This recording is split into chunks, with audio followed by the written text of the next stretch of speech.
Et la sécurité alimentaire, il y a je le disais, cette stratégie de lutte contre la corruption. Quand le Premier ministre dit nous avons récupéré un projet qui était à seulement 20% de sa réalisation, que nous y avons apporté donc des éléments et des moyens finalement technologiques, tout cela représente aussi des efforts qui sont consentis aujourd'hui par l'État.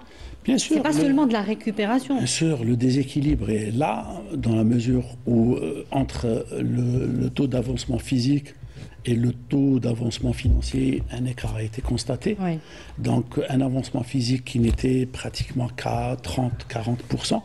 Et contrepartie, les paiements et les transferts qui ont été opérés étaient selon donc les déclarations du ministre de l'Industrie et du Premier ministre à hauteur de 68%.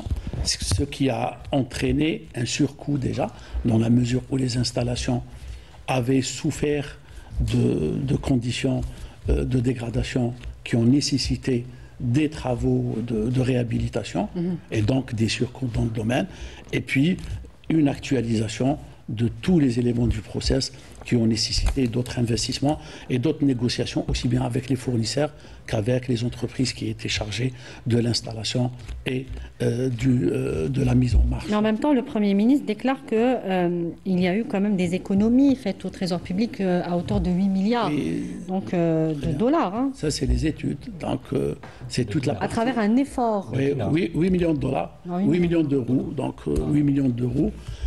Donc c'est l'équivalent de pratiquement 10 milliards de dinars donc, qui ont été économisés grâce aux compétences nationales qui se sont chargées justement. Oui. Donc il y a eu une bonne partie de travaux qui ont été confiés à des entreprises nationales, mais aussi dans le domaine de l'ingénierie, dans la maîtrise des process, de l'organisation, parce que tout cela dans de tels projets, parce que c'est un projet d'envergure quand même, hein, par sa capacité, par la technologie qu'il utilise, etc.